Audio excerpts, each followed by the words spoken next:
You guys have been doing derivatives, so let's do a 3x squared. 6x. Good, 6x. That's power rule, right? So the power rule says you multiply by the exponent. And second step is do what? Subtract 1 from the exponent. Subtract 1 from the exponent. Math is full of opposites, so the opposite of adding is subtracting, opposite of dividing is multiplying, opposite of square rooting something is squaring it, opposite of factoring is distributing, opposite of an exponent is a logarithm. Okay. Opposite of derivative is a integral. Yes, antiderivative or integral. So for you guys in AB calculus, you guys learn to reverse 2 of the 4 derivative rules. So what are the 4 derivative rules? Power rule, chain rule, quotient rule, product rule. Okay. In AB calculus, you guys only learn to do the reverse of the power rule and the reverse of the chain rule. Okay. So if I reverse this, what's the opposite of subtracting 1 from the exponent? Add 1 to the exponent. And what's the opposite of multiplying by an exponent? Yes, divide by that new exponent that you just got. And that's all there is to integrating. As far as stuff that you can write as x to a power. Okay. So if I do that, what's the integral of 3x squared? So add 1 to the exponent, you get x to the third. And then you divide by that new exponent of 3. And the 3's cancel, so the integral of 3x squared is x cubed. That's all there is to integrating, is you're reversing the rules. Just like when you take a derivative, the 3 stays here, right? When you take an integral, the 3 stays here too. Anything that's constant and doesn't change, you can put out in front of your integral. So I could write that like that, with the 3 out front, and then the integral of x squared is x cubed over 3, and then I can times it by 3, like that. The trig ones work a little bit differently, so what's the derivative of sine? Cosine. Cosine, so what's the integral of cosine? Sine. Just goes backwards like that. When you have power rule, or I'm sorry, when you have chain rule, then you're going to learn something called U substitution, which is way too long to involve to teach you today. But that's where you're going to go with calculus anyway. So that leads me to the 2 formulas for gravity are these 2 things. Force between 2 objects and the potential energy of an object between, or potential energy between 2 objects. If you look at your formula chart, the one they have on here is change in energy or work is equal to the integral of f dot dr. So the way they get or derive these formulas is if I replace f with all of this, GMM over r squared dr. When you integrate, your variables have to be the same. So my variable r and my differential dr here have to be the same thing. Okay. You will see problems that you're probably not quite ready for yet where it's not the same and you have to change it to be the same thing. Okay. But just like I did with that one, anything that stays constant can come out front. So G is the universal gravitational constant, so I can pull that out front. The mass of my 2 objects isn't going to change, so I can pull that out front. And then integrate a integral of 1 over r squared dr. When you take a derivative of this, what do you do before you take a derivative of 1 over r squared? Rewrite it, yeah. So that's the same as r to the negative 2, right? Put this out front. Now, doing the reverse power rule or integrating, what's the integral of r to the negative 2? -2 to r to the -3. So integrate. So add 1 to the exponent. -1 divide by the new exponent. -1. Then that's the same as -1 over r. Times this gives me negative GMM over r, which is what the potential energy is.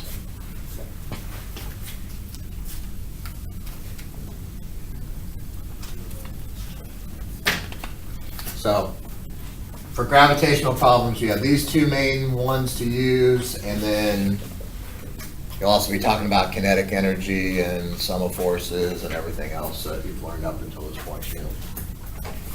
The big difference between gravitational potential energy, which is this one, and just regular potential energy, which is MGH, which is the one you're most accustomed to. This is only valid if what's true? It's on Earth. Yeah, you're on Earth and you're close to the Earth. Okay. Once you get far away, you have to switch to this one. The other big difference is what your point of reference is. So when I'm using this, most of the time, my point of reference or my 0 point is going to be what? What do we call zero potential energy usually? When your object is sitting where? Usually on the ground, right? So usually this is defined as 0 on the ground. It doesn't have to be that way, but that's the normal thing to do for potential energy here. When we do potential energy here, it's totally different. So if I have this big planet as the limit of r is going to infinity, what does this go to? So as r goes to infinity, or as the bottom gets bigger, what's that go to? 0. So because of that, it makes more sense to call 0 way out here at infinity, is my 0 point. Okay. Now, objects are normally going to be attracted to each other from gravity, right? Just like if I drop this thing, it's going to be attracted to the Earth. So as it moves this way, if this is my 0 point, it naturally wants to go this way, right? So am I gaining or losing potential energy? Losing, right? Which is why your potential energy when you're doing gravitation is always negative, because we define 0 to be way out at infinity. So it wants to actually go this way, so it makes more sense, even though it takes a while to get your head around this concept, that it's better to find this at 0, way out here at infinity. Okay. Which again is different than what we do here, because we usually just call the ground 0 there. All right, turn to the first question, and we'll go through this together.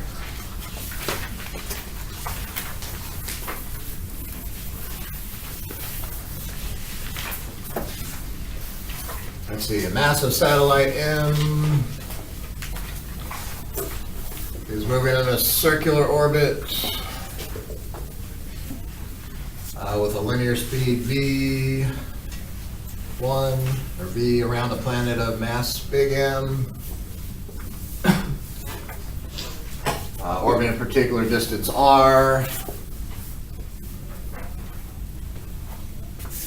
from the center of the planet. Determine the speed of the satellite in terms of the given quantities and any fundamental constants. So because it is circular orbit,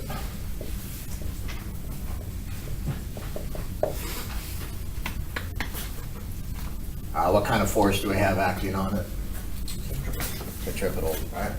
So for my sum of forces equals ma, I can replace a with what? For circular motion, or good, b squared over r. And then the force is this force, which is G big M times little m over r squared. All right, do some algebra and solve for v.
Alright, so in this problem, what cancels completely?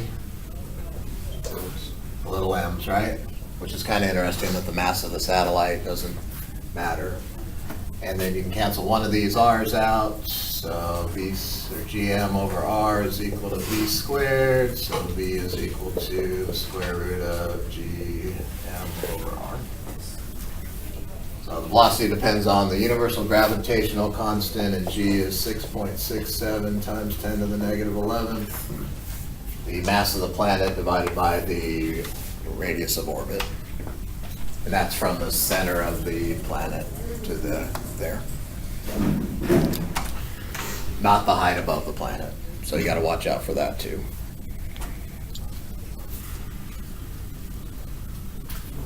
All right, another thing that's always true about this is the energy total is equal to the sum of kinetic plus potential energies.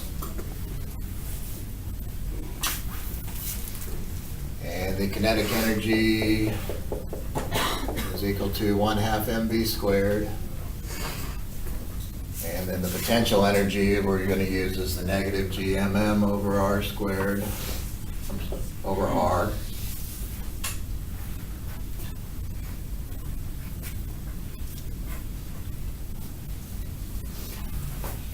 And then since I know that the velocity is equal to this, I can substitute in here for v. So the total energy is equal to 1/2 m, replace v with the square root of gm over r and square that, minus gmm over r.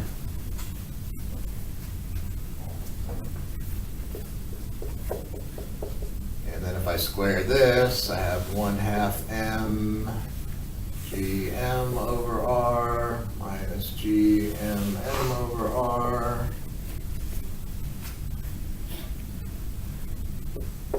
And these are like terms, so I can put them together. So half of one of these minus another one gives you negative 1/2 gmm over r.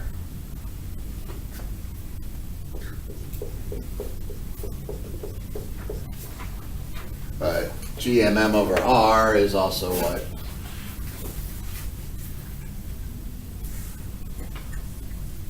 It's the gravitational potential energy. So the total energy of a satellite is always equal to negative, or it's always half of, I'm sorry, I forgot the negative. No, I didn't. The total energy is also always equal to half of the U, or half the potential energy.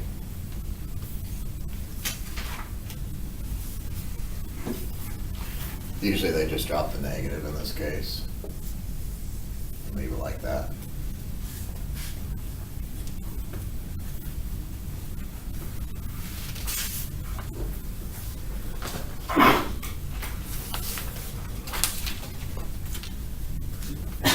All right, for C, what is the speed of the satellite if it travels on a circular orbit a distance of 1.7 times 10 to the 6 meters above Earth's surface?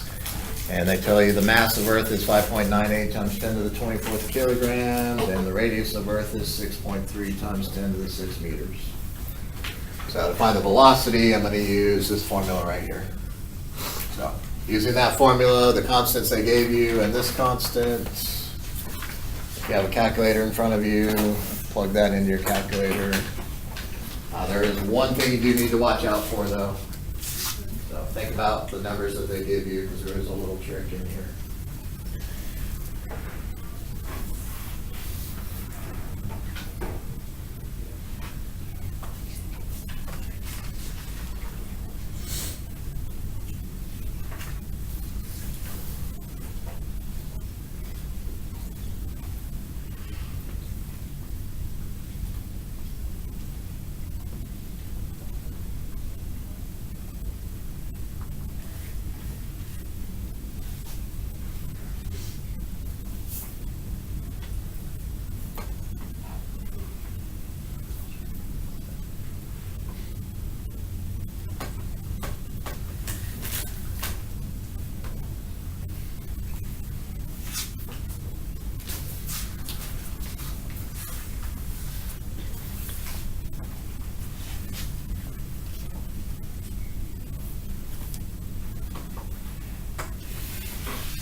velocity is the square root of g, which is 6.67 times 10 to the negative 11th.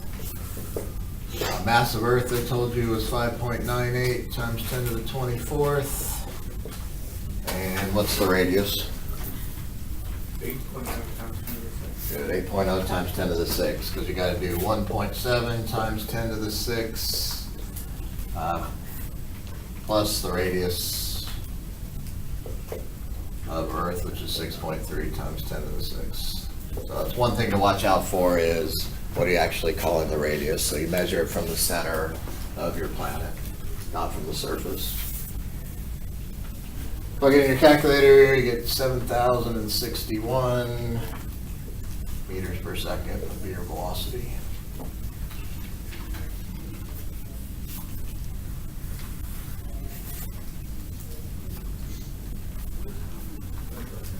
Is it 900 or 700? 7,601.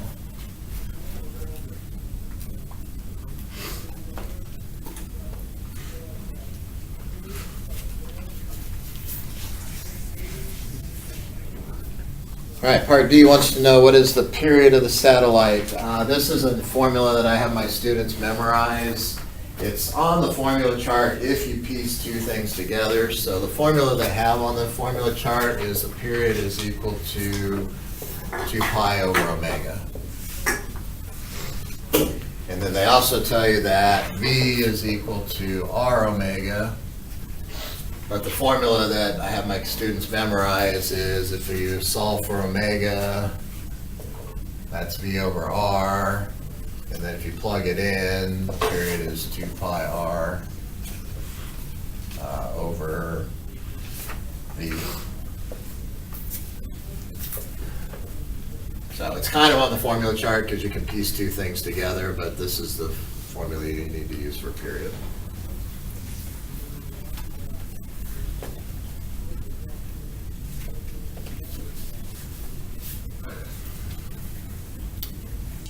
Alright, so for that one, it's just 2 pi times the radius, which again is 8 times 10 to the 6.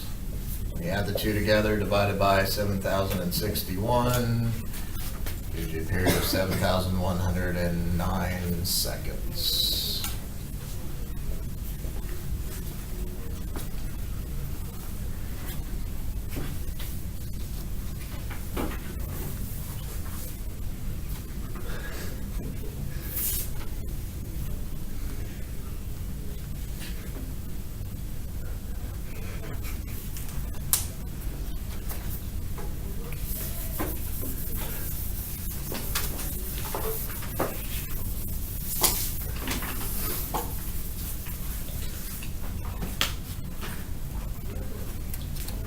All right, and then ignoring the Earth's rotation, how much work was needed to put a 500 kilogram satellite into orbit, assuming the satellite started from rest at Earth's surface? So work is change in energy. If you're taking a satellite from Earth's surface and you're moving it out here, does it take positive or negative work? Does it want to go this way or not want to go this way? It doesn't. So it takes positive work to push it out there.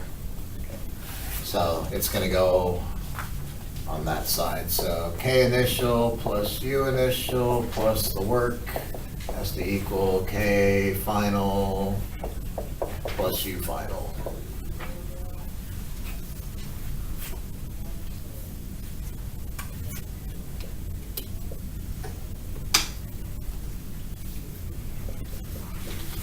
All right, if it's at rest, what's K initial? 0. What's the formula for U initial? MGH. Right there.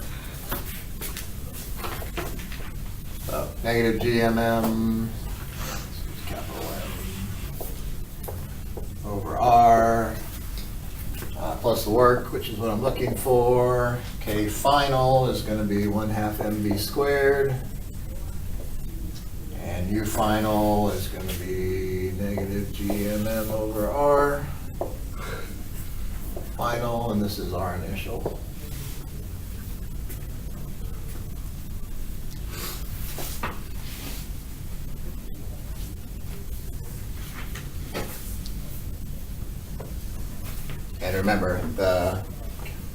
always negative, part of the formula. It's just either more negative or less negative. So solving for work, it's 1/2 mv squared minus gmm over r final. Move to the other side, it becomes plus gmm over r initial.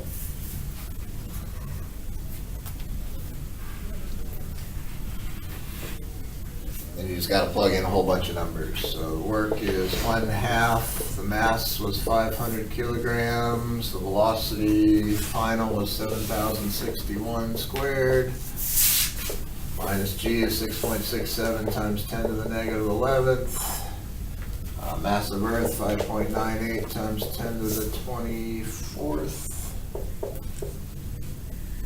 Little m is the mass of the satellite, which is 500.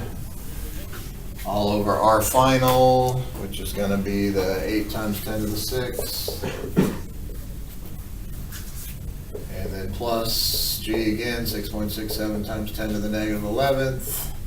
Mass of Earth is still 5.98 times 10 to the 24th.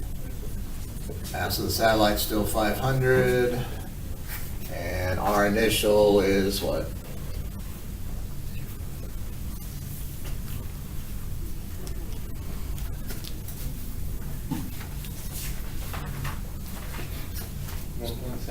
Started on Earth's surface, so our initial is the radius of Earth, which is 6.3 times 10 to the 6.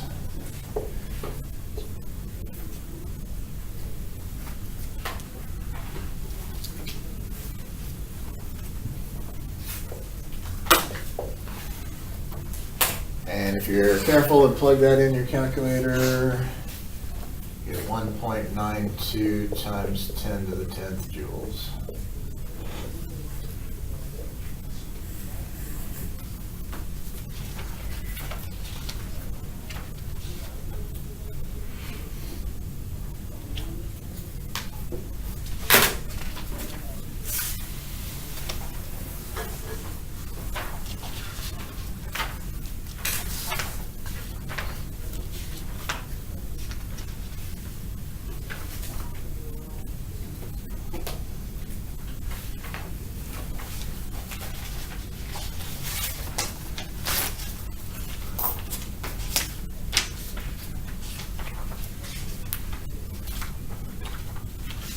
All right, that's for circular orbit only.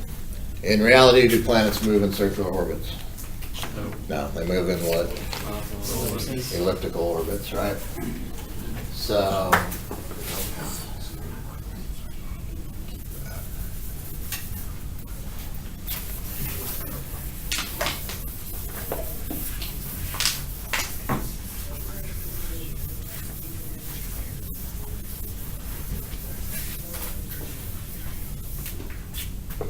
So you need to know, be familiar with 3 of Kepler's laws. For this, the first one just says planets move in elliptical orbits with the sun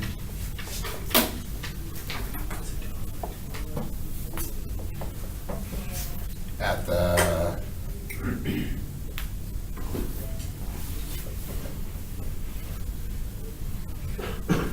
At one of the two foci. foci, thank you. At one of the foci points. So there's the sun. Second one says that a body moving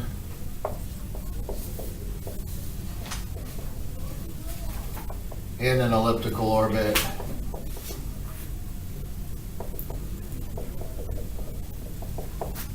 will sweep out equal areas in an equal amount of time. So if it, say it moves from here to here, whatever that area that is, so So just say it takes an hour to go from there to there. Over here, if this area is equal to this area, then it's just gonna move from here to here. Which means it's gonna move faster when you're where? Yeah, closer to the sun, right? Because it's gotta move a further distance in the same amount of time. So, it's gonna move faster when it's over here and then slower when it's out here. And then Kepler's third law, we have to derive kind of with what we started with at the beginning. So, this third law says sum of forces equals MA. Ironically enough, this is actually back to circular orbit again, so replace A with V squared over R, and the force with GMM over R squared.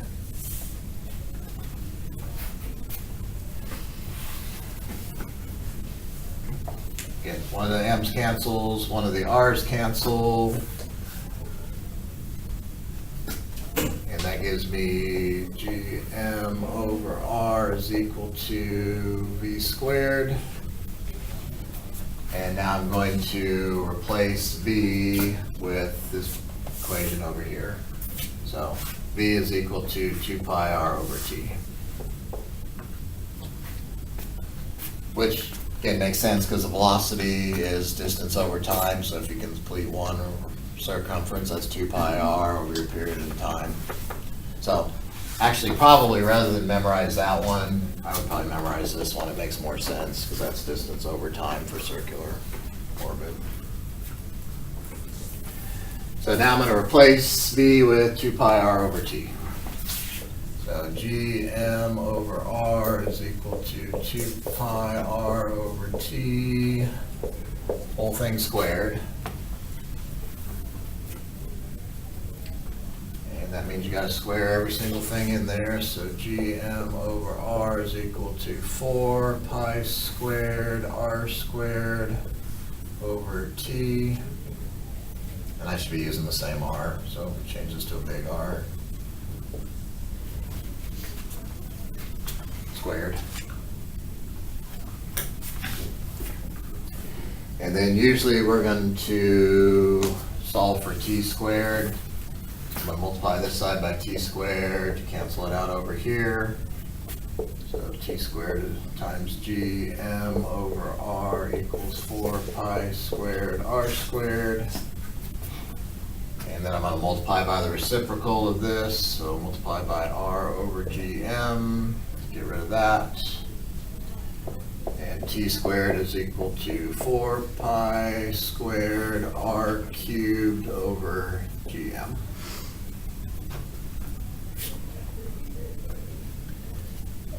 And that says that the period squared is proportional to R cubed.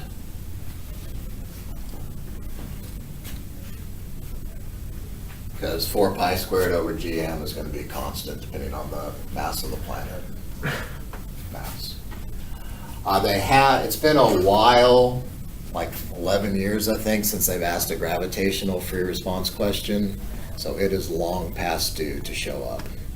So I focused on it a lot last year, even though it didn't show up, because it's, If you were a betting man. if I was a betting man, it's past due to show up. Okay. One thing that they might have you do is graph this and make it, or linearize it, or make it linear. So to do that, this is essentially y equals mx, where y is t squared and x is r cubed, and then this ends up being your slope. Like that. So hopefully you do that problem at some point. I think I did it this summer as a practice problem. Yeah, It's in my, at an AP conference. yeah, at our NIMSY class this summer. Okay, we did it. so if NIMSY and those people did it in the summer, that means they think it's probably gonna be there too, possibly. I don't know who makes up the physics team for NIMSY, but I know for Yeah. chemistry, like, one of the ladies was married to the chief. Chief reader, She was married to the guy who had the tested his safety. yeah. It's probably for physics, they're They're connected. So. So Nearson has good stuff. It is a percentage of the test no matter what. The nice thing about the physics test is they lay out exactly what percent and they stick to it very, very well. So, you know, I can't remember off the top of my head if this is 10 or 11%. I can't remember off the top of my head, but you know if you don't see it in free response, you're going to see it in multiple choice. So they stick to the percentages very, very good in Physics C. So. One little thing that I created, since we're talking about planets and Earth has a crust, this is how I have my students remember it. The C stands for cubed, and that's the radius, so the radius is cubed.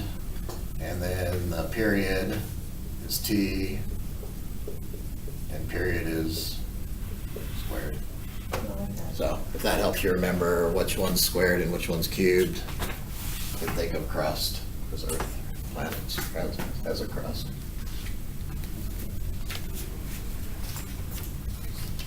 That's the nuts and bolts of gravitation, really, is just what I went over. So you want to try some multiple choice? Oh, the question after the free response I just did, question 2, is really difficult because it involves a lot of calculus and stuff like that. So maybe right before the test, after you've learned integrals and how to change some stuff in your calculus class, it would be a good problem to come back to, but it's pretty tricky. All right, let's just start with problem number 1, multiple choice.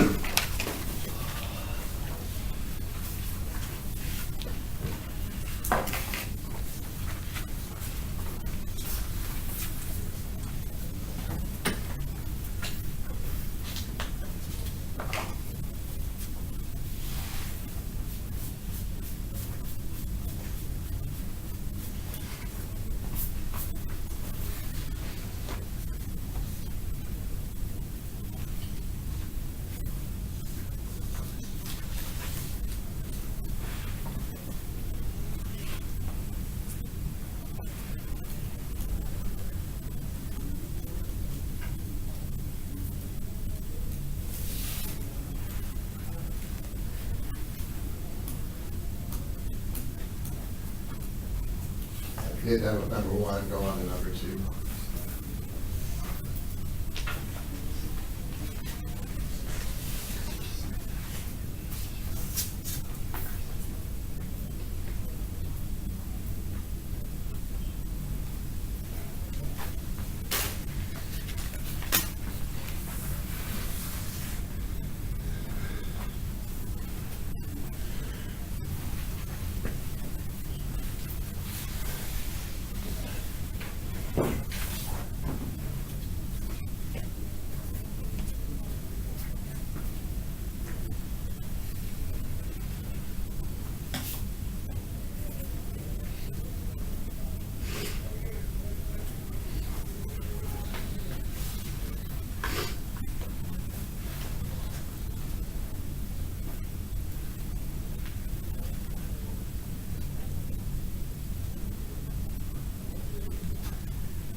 Alright, number 1 is just testing this relationship. If the period gets bigger, what happens to the radius? Gets bigger too, or vice versa. So C is the correct answer to that one. The larger the orbital radius, the longer the period is going to be. Alright, number 2, 5 satellites are in a circular orbit about the Earth, well outside the atmosphere, which means what? Means don't try and use MGH. It's the gravity one. The mass M and the radius R of each satellite are given below. Which one has the greatest speed? So that goes back to our speed equation. After we solved it was v squared is equal to gm over r. So to have the biggest, do you want a big mass or a small mass? The small. Want the biggest velocity? You want a bigger mass, right? Do you want a bigger or smaller radius? Smaller radius. So the correct answer is B. B or E? B. B as in boy.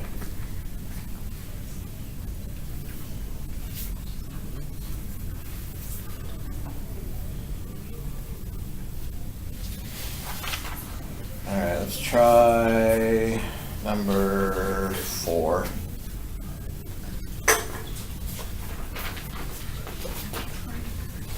And 5. You can do 4 and 5.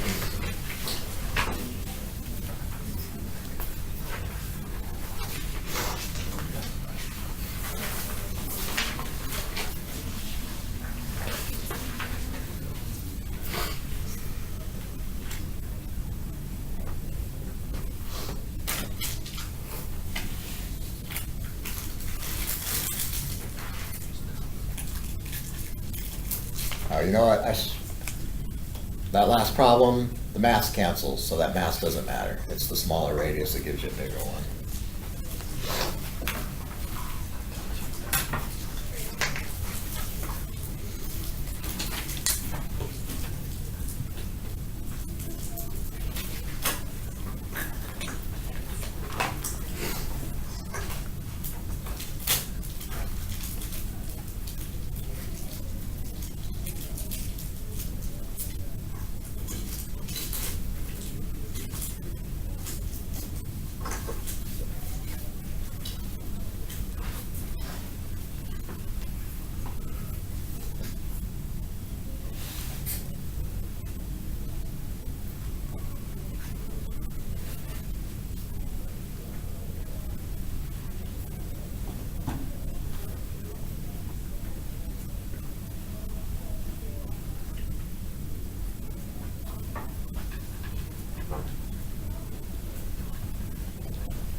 They didn't tell us.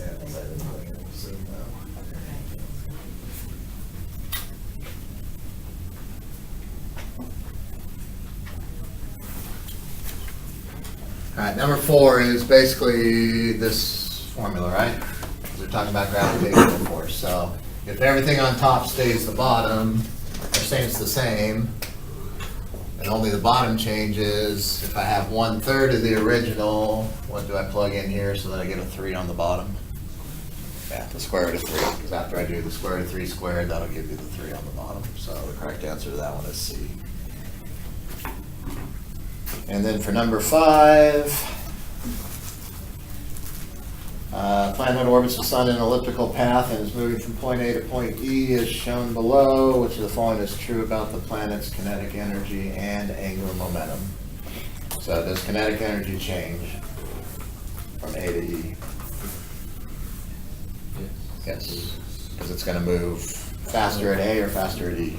Faster than E. Faster at E, so 1/2 mv squared, the velocity is going to be faster at E, so the kinetic energy increases. What about the angular momentum? It stays constant, so it's conserved.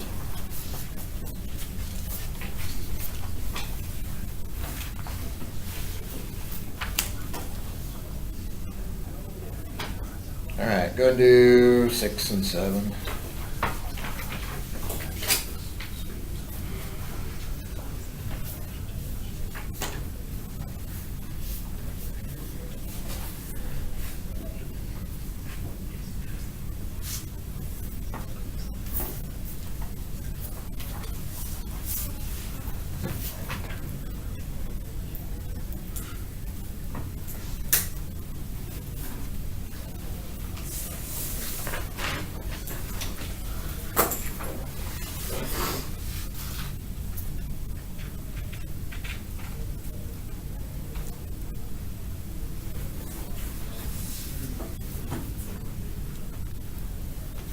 And I'll give you a hint, number 6 is gonna deal with the same concept we just talked about on 5.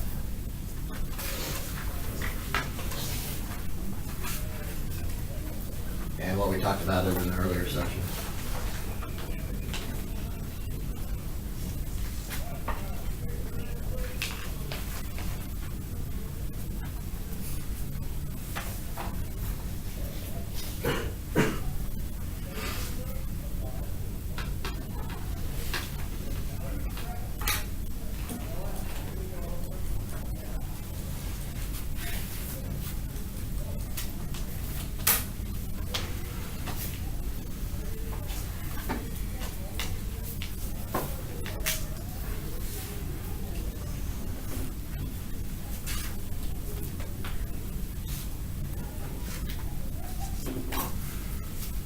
And 6 and 7 go together, they don't really specify that clearly.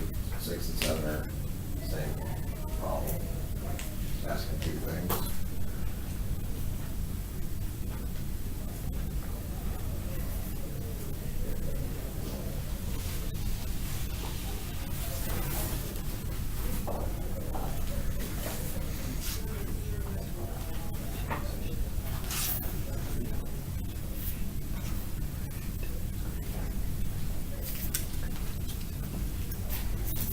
Alright, so what stays the same, or what's conserved from point A to point E? It's the angular momentum. So L at point A is equal to L at point E. And linear momentum is which one?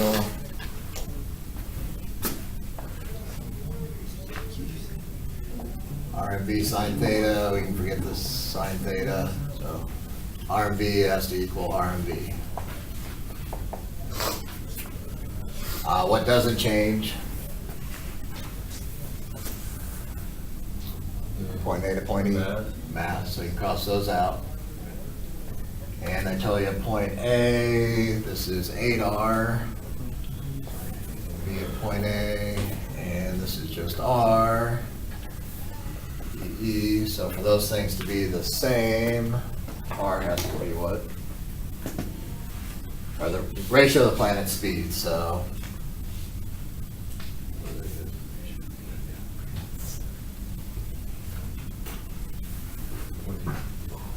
So the ratio of epihelion, which is where? A.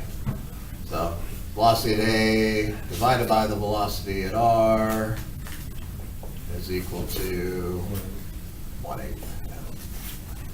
Not R. E. So they wanted this ratio, divide by VE, and then divide by 8R. The R's cancel, so 1/8. And then 7 is talking about the planet's angular velocity at A. So in this case, I want to switch to what? Instead of R and B. I omega.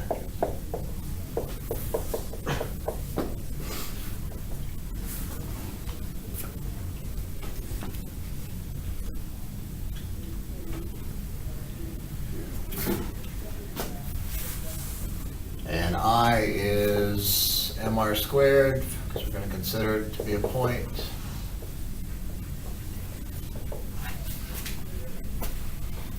And then this becomes 8R squared. And this one's just R squared.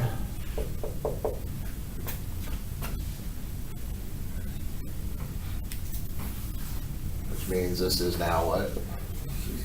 64. MR squared. So the difference is 64 omega.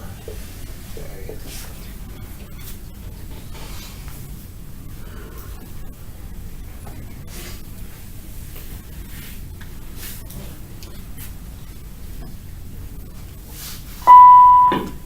Excuse me for another announcement.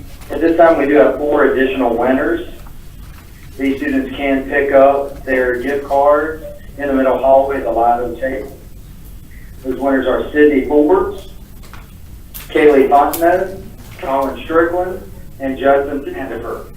Also looking up for a few more announcements. If you're from Denham Springs or Lavas, make sure that you put your name on your packets and turn them in at your table. In order to get credit, you have to turn those packets in and make sure that you have your name on it. Also on your way out, please feel free to grab snacks and drinks. And thank you so much for being in attendance, and we hope you have a great week. Thank you very much. Yes, thank you guys. Overall, you can probably tell you still got lots of work to do, right? The good thing is you got lots of time. So I know you have 2 more review sessions. I highly encourage you to come to them.